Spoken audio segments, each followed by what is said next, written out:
দেখেন নদীতে কি স্রোত, মানে মোহনার অবস্থা উত্তাল মোহনা। এক কথা, যদিও বাতাস নাই, কিছু নাই, এই মুহূর্তে অবস্থা। হ্যাঁ, এই মুহূর্তে অবস্থা। সূর্য ডুবা ডুবা, আকাশ অন্ধকার হয়ে আসতেছে, এদিকে মেঘও আসতেছে, অথচ নদীর অবস্থা কি, ঢেউ আসতেছে কিভাবে।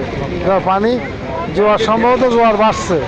পানি এত করে এতটুকু পানি আসতো না, কারণ পানি অনেক দূর এসে যায়। আল্লাহ ও মা গো, এ তো কক্সবাজার মতো অবস্থা হয়েছে। আল্লাহ আকবার, তাই তো দেখা যাচ্ছে পানির অবস্থা কি। আল্লাহ আকবার, আল্লাহ আকবার, পানির অবস্থা, আল্লাহ আকবার,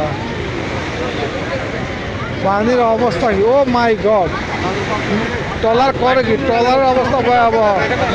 আল্লাহ আকবার, আল্লাহ, কি ডেঞ্জার মুহূর্ত ট্রলারে। ট্রলার চলতেছে কি অবস্থা দেখেন।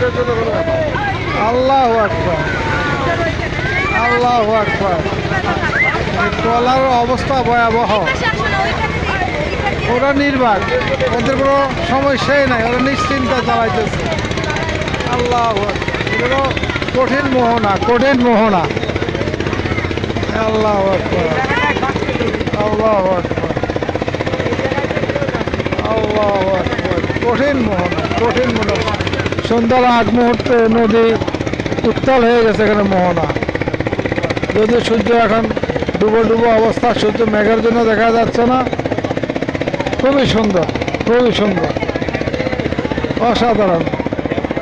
এই অনুভূতি বোঝানো যাবে না, না দেখলে কেউ। সত্যি।